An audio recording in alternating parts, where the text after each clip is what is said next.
Salut à tous, c'est Titus01, j'espère que vous avez la patate les filles comme les gars. Aujourd'hui on va parler d'anime ecchi pour bien sûr cette fin d'année 2025. Bien sûr, avant de commencer cette vidéo, je vous souhaite bien sûr un joyeux Noël, un bon réveillon aussi, et dire passer de bonnes fêtes, mangez bien, déballez bien vos cadeaux, j'espère que vous avez eu aussi les cadeaux que vous attendez. Et dans tous les cas on va s'attaquer tout de suite sur les meilleurs animés ecchi de cette année bien sûr 2025.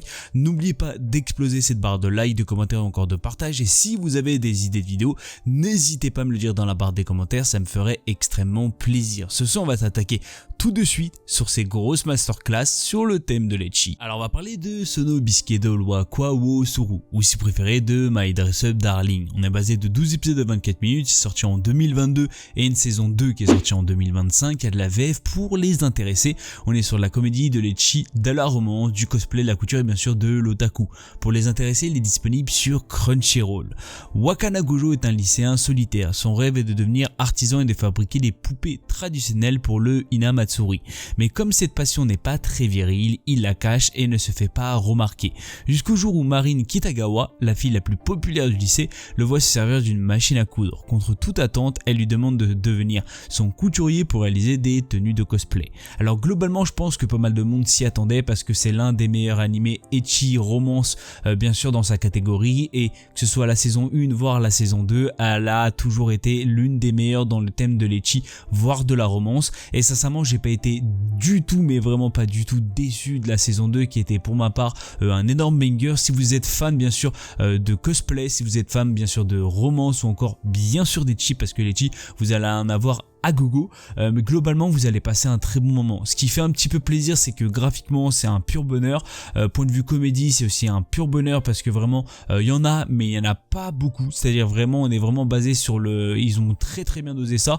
L'ecchi t'en as forcément par rapport au cosplay et par rapport bien sûr à d'autres scènes qui sont vraiment complètement absurdes, et sincèrement c'est vraiment extrêmement drôle. Et la romance, vous en doutez qu'elle va arriver bien sûr au fur et à mesure. Dans tous les cas je vous le conseille, vous allez passer un très bon moment dans cet animé, que ce soit sur la saison 1 ou encore sur la saison 2. Alors on va parler de Kimi no Koto ga Dai Daisuki na Sonnin no Kanojo, ou si préféré les 100 petits amis qui t'aiment à en mourir.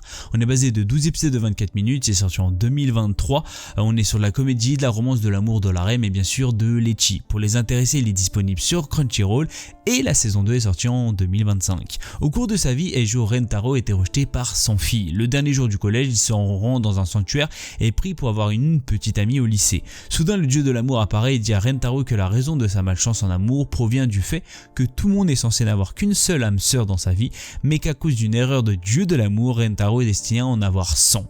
Le premier jour du lycée, Rentaro rencontre Akari Hanazono et Karene Inda. C'est le coup de foudre et les deux jeunes femmes tombent amoureuses de Rentaro, mais ce dernier est incapable de les départager. Ce soir-là, il rend à nouveau visite au dieu de l'amour et apprend que s'il ne répond pas aux sentiments de l'une de ses âmes sœurs, celle-ci mourra dans un accident. Ne voulant pas qu'un tel sort soit réservé à Akari et Karene, Rentaro décide de sortir avec les deux en même temps en ayant leur bénédiction. Au fil de l'histoire, d'autres filles auront le coup de foudre pour lui. Réussira-t-il à aimer 100 personnes en même temps?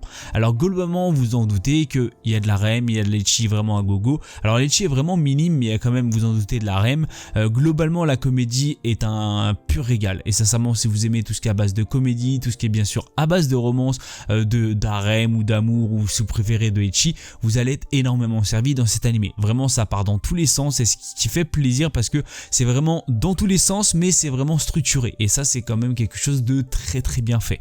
Globalement je vous le conseille, j'ai passé un très bon moment, que ce soit sur la saison 1 ou encore sur la saison 2 qui est pour moi un petit level up par rapport à la saison 1 qui était vraiment limite une petite présentation, et la saison 2 on rentre vraiment dans le vif du sujet, et sincèrement c'est extrêmement drôle. Globalement je vous le conseille, vous allez passer un très bon moment si vous aimez bien sûr les thèmes que je vous ai annoncés, et vous allez bien sûr vous régaler. Alors on va parler de Kuroha Medaka ni Watashi no Kawaii ga Tsujinai, ou si préféré de Crack pour moi Medaka. On est basé de 12 épisodes de 24 minutes, c'est sorti en début d'année 2025. Pour les intéressés, il est disponible sur Crunchyroll. On est sur la comédie de l'ecchi, de la romance, de l'amour, de la rêve et bien sûr de l'école.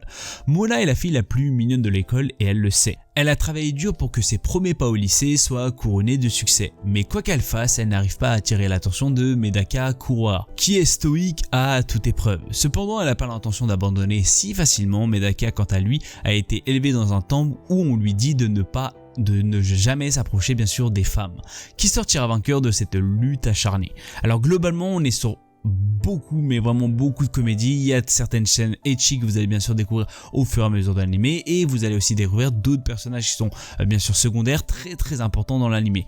Globalement, je vous le conseille parce que c'est quand même une petite pépite. Alors il n'y a pas eu énormément d'animés ecchi pour cette année 2025, en tout cas des bons animés 2025.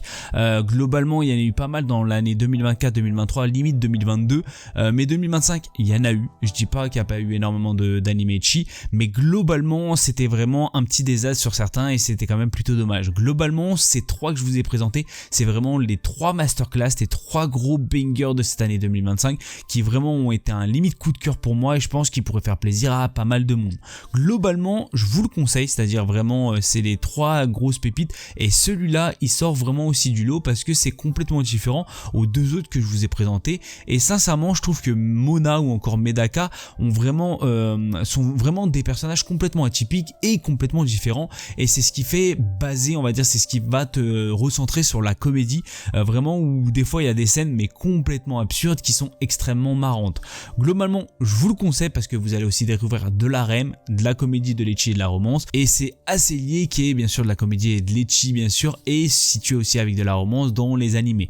Alors moi je vous le conseille, vous allez passer je pense un très bon moment, je vous conseille bien sûr les trois où vous allez vraiment passer un très bon moment.